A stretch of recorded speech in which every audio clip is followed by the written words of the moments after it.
कि election commission of Pakistan ने 8 जजेस की 14 सितंबर की जो वजाहत है उसको मुस्तरद कर दिया है। 4 सफ़ात की एकदम वजाहत आई, जिसको ना ही जो है वो कानून फॉलो किया गया, ना ही सुप्रीम कोर्ट की रिवायात की पासदारी की गई। बिस्मिल्लाहिर्रहमानिर्रहीम, अस्सलाम वालेकुम। उम्मीद आप ठीक होंगे, खैरियत से होंगे। तैयब लोच आपकी खिदमत में फिर से हाजिर है जी। आज की जो अहम डेवलपमेंट है वो ये है कि इलेक्शन कमीशन ऑफ पाकिस्तान ने 8 जजेस की 14 सितंबर की जो वजाहत है उसको मुस्तरद कर दिया है।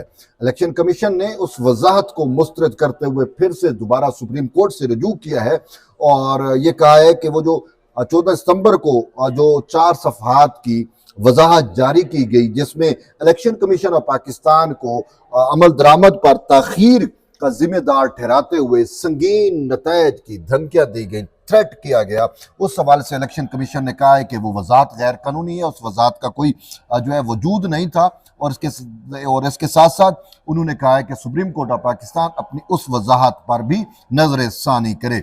और यूं जो है वो इलेक्शन कमीशन ने 12 जुलाई का जो फैसला था, मुख्तसर फैसला, उस पर भी जो है नजरसानी की दरख्वास्त दायर की।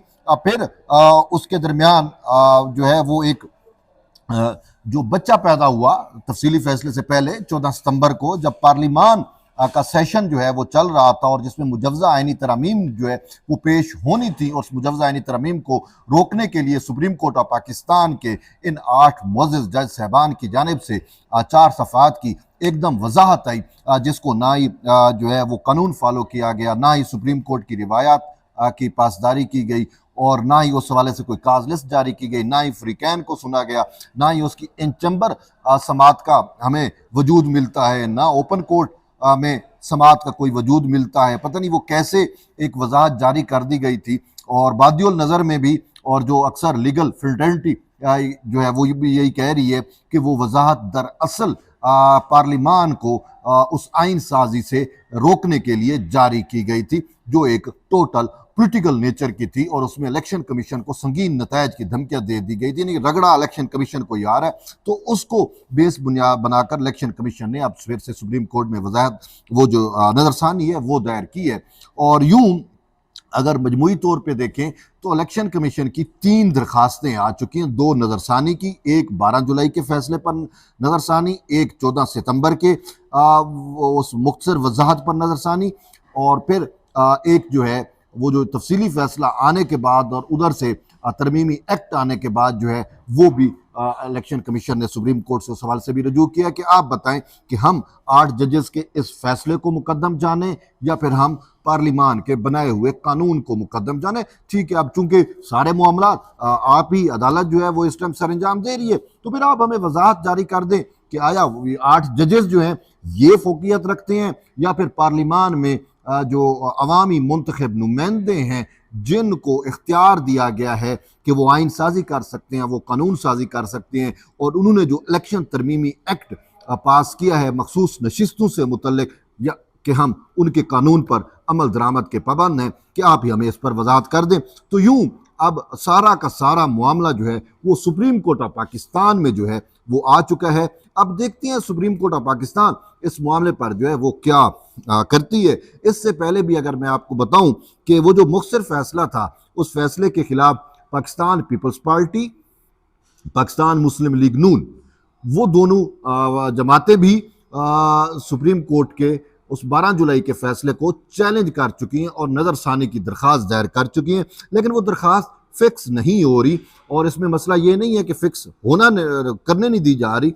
बेसिकली मामला कुछ यूं है कि वो जो जजेस कमेटी है, supreme court practice and procedure act के तहत जो कमेटी वजूद में आई थी, उस कमेटी में चीफ जस्टिस काजी फैज ईसा ने इस मामले को अर्जेंसी की नोयत के ऊपर, कि ये अर्जेंट बेसिस है, उस पर को समात के लिए सामने रखा था, टेबल किया था। लेकिन 2 मुअज़्ज़ज़ जज साहबान, जस्टिस मंसूर अली शाह और जस्टिस मुनीब अख्तर, उन्होंने कहा कि नहीं, हम इसको टेकअप नहीं करेंगे, डिटेल जजमेंट आएगी उसके बाद हम देखेंगे। अब डिटेल जजमेंट भी आ गई है, लेकिन अभी तक मामला जो है वो हमें वो क्या कहते हैं बेल मुंडे चढ़ते हुए नज़र नहीं आ रही। तो इसी वजह से जो एक कैफियत है बहरान की सी, वो मज़ीद वर्स्ट होती जा रही है। ऐवान इस टाइम नामुकम्मल है, कौमी असम्बली नामुकम्मल, सेनेट इसी वजह से नामुकम्मल, और फिर जो पंजाब असम्बली वो भी नामुकम्मल, खैबर पख्तूनख्वा की असम्बली भी नामुकम्मल। तो पूरा पार्लिमान का जो बिजनेस है, चाहे वो सूबाई ऐवान हो चाहे वो वफाकी ऐवान हो, वो सुप्रीम कोर्ट के इन 8 जजेस की सियासत की नज़र हो चुके हैं। अब इन 8 जजेस ने क्या सियासत की? इन 8 जजेस ने जो है वो 2/3 इस वजह से खींची कि कहीं पार्लिमान जो है वो आईनी तरमीम ना कर सके, उसके पास 2/3 अक्सरियत ना हो। उसके बावजूद अगर पार्लिमान ने 2/3 अक्सरियत मैनेज कर ली थी तो इनको खदशा हो गया, इनको डर हो गया कि ये क्या हो गया। तो इस वजह से इन्होंने 14 सितंबर को एक फैसले का बच्चा दे दिया इलेक्शन कमीशन को, उसमें थ्रेट्स दे दिए कि ये है और अगर आपने इम्प्लीमेंट ना किया तो ये मसाइल होंगे। अब इलेक्शन कमीशन क्या करे? इलेक्शन कमीशन को संगीन नतैज की धमकियाँ। तो इलेक्शन कमीशन ने कहा कि तखीर की वजूहात जो आप हम पर डाल रहे हैं, हम इसके जिम्मेदार नहीं है, हम तो इम्प्लीमेंट कराना चाह रहे थे, हमने जुज़वी तौर पे इम्प्लीमेंट कराया, बाकी जो मामला था हम आपके पास आए और उसमें आपने टाइम लगा दिया, आपने उस टाइम हमें बर वक्त वजाहत ही जारी नहीं की और आप खुद छुट्टियों पे चले गए और उसके बाद जो है वो पार्लिमान ने एक्ट बना दिया। तो जब पार्लिमान का एक्ट बन गया, आपका फैसला गैर मुअस्सर हो गया और हम अमल दरामद कैसे कर लेते थे? एक साइड पे अगर पार्लिमान का एक्ट आ गया, कानून बन गए और दूसरी साइड पे आपका फैसला है, तो फिर आइन तो यही कह रहा है कि हम जो है वो पार्लिमान के कानून पे अमल दरामद करें। तो फिर इन सारी सिनेरियो में, इन सारे तनाजुर के अंदर आप हमें जिम्मेदार क्यों ठहरा रहे हैं? तो इस पर भी आप जो है नजरसानी करें। अब कितनी हैरत की बात है, मामला एक है, एक मामले पे 2 नजरसानी इलेक्शन कमीशन ने दायर की है। अब वो मामला जो है, मसला जो है वो इनकी वजह से हुआ है। अगर ये डिटेल जजमेंट 15 दिन के अंदर दे देते तो ये ऐसा मैटर भी ना होता। इन्होंने वो भी नहीं दी और फिर जो है वो इलेक्शन तरमीमी एक्ट को भी पीटीआई ने चैलेंज किया, वो भी समाअत नहीं हो रही।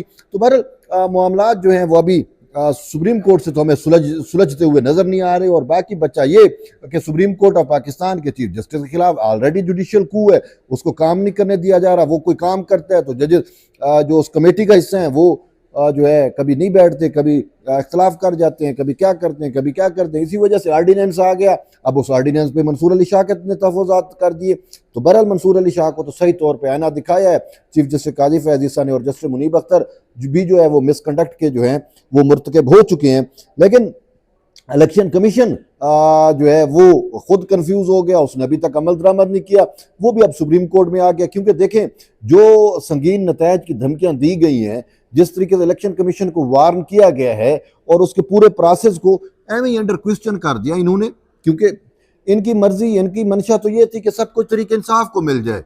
इनका तो बस नहीं चलता कि ये तो इमरान खान को डियाला जेल से निकाल के जो है वो वजीर आजम बना दें। ये तो उसी चीज़ की अटेम्प्ट्स कर रहे हैं। तो इसी वजह से ये तो पीटीआई के खिलाफ किसी चीज़ को मानने को पाबंद नहीं है। ठीक है, इनका मुद्दा, इनका मकसद, इनकी मंशा सिर्फ तहरीक इंसाफ है, ये हुब इमरान है। हुब इमरान में ये बुग़्ज़ पार्लिमान का शिकार हो गए, आइन के खिलाफ वर्जी के मुर्तकब हो रहे हैं।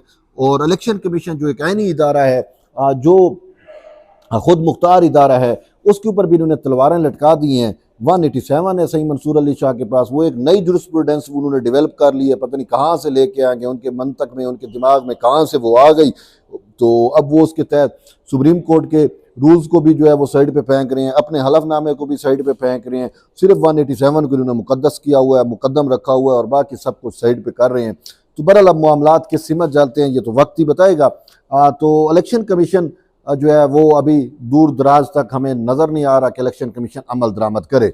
अब अमल दरामद मशरूत हो गया सुप्रीम कोर्ट के फैसले से और वो तयन सुप्रीम कोर्ट नहीं करना है कि आया सुप्रीम कोर्ट अब इस मैटर को कैसे देखता है। 8 जजेस जीतते हैं, कॉन्स्टिट्यूशनलिस्ट अप्रोच वाले जजेस जीतते हैं या फिर जो है पॉपुलिस्ट अप्रोच वाले जजेस जीतते हैं, फिर बेंच कौन सा बनता है, क्या कुछ होता है। तो अब ये वक्त ही जो है उसका तयन करेगा। तो बहरहाल ये अब तक की अहम अपडेट थी, डेवलपमेंट थी, मैंने कहा अब तक शेयर करूं। जुड़े रहिए तैयब लोग के साथ, मिलते हैं एक नई वीडियो, तब तक इजाज़त दें, अल्लाह हाफ़िज़।